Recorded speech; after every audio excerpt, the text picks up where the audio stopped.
one of the questions we get asked all the time is, what are the most important things that I should do to be successful my first year in real estate? So today we put together a nice little fun list for you, and that's the top 7 things that you need to do to sell your first 7 homes. So without further ado, let's jump right into it. You want to take the first one? Absolutely. So we outlined some pretty simple and yet incredibly important things here in this top 7 list. If you do these things, you absolutely will sell homes and you absolutely will be organized about it. So number 1 very important thing on this list is to create a spreadsheet of your sphere and anyone you've ever known. So we're talking scour your kids' teachers, parents of your kids' friends, people you know from a gym or a church, people that maybe you've done business with if you've been in a previous sales role or you've had retail experience and you know them from past life.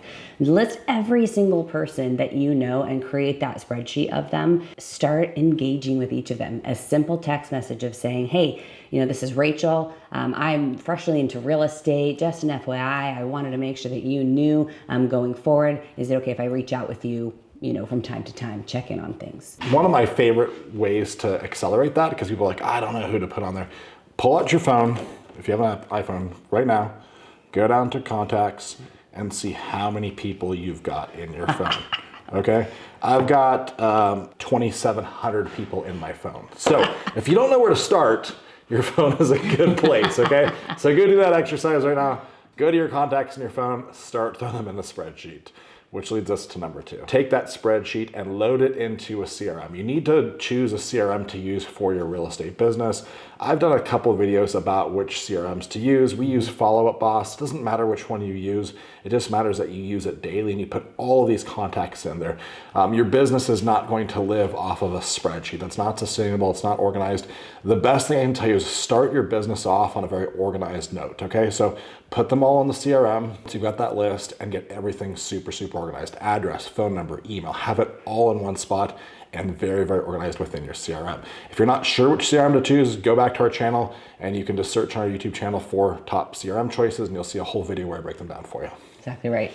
Quick tip on that also, as you're putting in your sphere and you're putting in name, phone number, email, of course, use the tax records. In our market, it's called Realist through our Northwest MLS. But if you have access to the tax records as a real estate agent, go in and pull their home address and put it in their profile as well. You're going to be able to use that in the future to be able to send them mailers, to send them postcards, to send them whatever you want. But having it in there as you're setting it up, just do it right away off the bat. Yeah, you can take that later and you can set up home valuation alerts for them, which is really powerful. Exactly.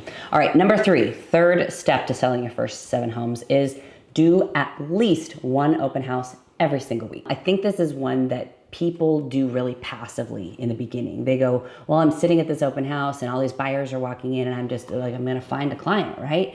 Well, yes and no. The goal of open houses is, of course, to generate buyer leads. It's to generate people and meet people face to face who may actively be looking in the market for a home. That's why they're out there. But know that there's a significantly high number of no's that are gonna come through. 90% of the people that are gonna come through your open house are gonna say that they're with an agent, they're just looking, or they're maybe like a nosy neighbor, right? So it's your job as the agent to be very active during that open house and be asking curious questions, asking them where they found out about the open house, ask them how long they've been looking, what's their experience been like. It's your job as the agent to be engaging with them throughout that open house. And then conversely, because now we have our CRM set up, once you get their phone number, email address, you understand that this is the type of property that they're, of course, now looking for. Ask them, hey, I'd love to be able to send you, there's a couple other properties that I'd love to send you that are for sale in the neighborhood. Can I get your phone number or email address to send them? As soon as you get that information, make it go into your CRM immediately after the open house.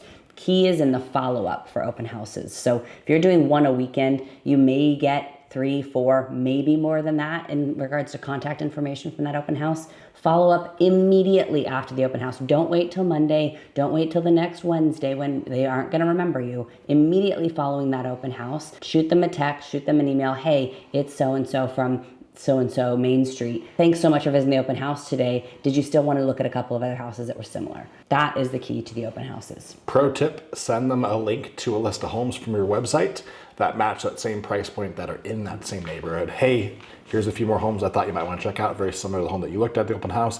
let me know you'd like to go take a look at them. The next one, this is connected to the open house, door knock and circle dial around your open house.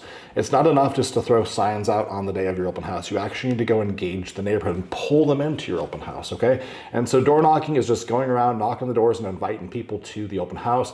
Have something like a brochure or something that you could hand people that invites them to the open, what time it's gonna be at and things like that. I would door knock 25 to 50 doors for your open house, kind of go all the way around it, just as close by as possible. And then for circle dialing, you can use a tool like Mojo Solutions, and you can drop a pin mark on that house and then kind of pull all of the numbers that are surrounding that house. If you pull 100 people that are around that and you call them all and you invite them all to that open house, you're gonna be surprised at what happens to the attendance of your open house. Instead of having 3 or 4 people, you're gonna have like 20 groups come through this open house. A lot of them are gonna be neighbors.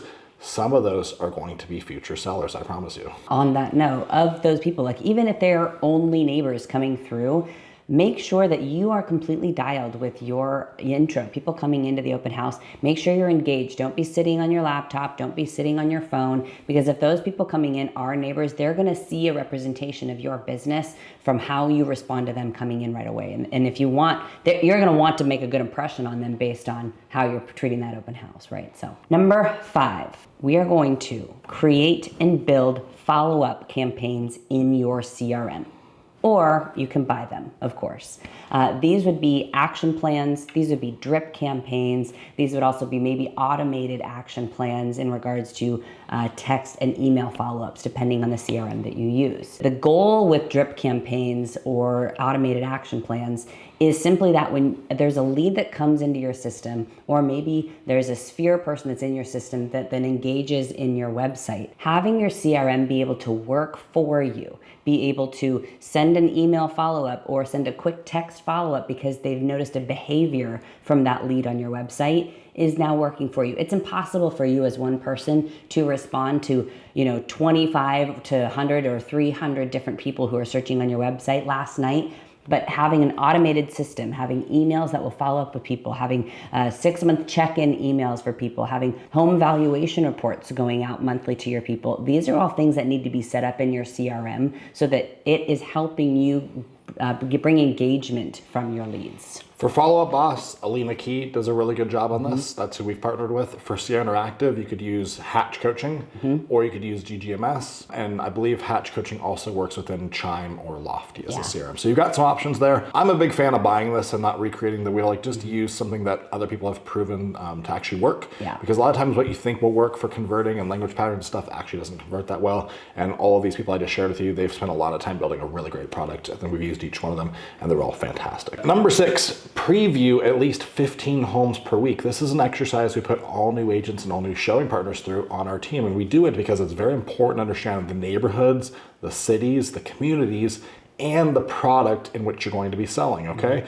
So when you're going through these homes, you should be looking at things like, how old's the roof? What's the foundation type? What's the electrical type?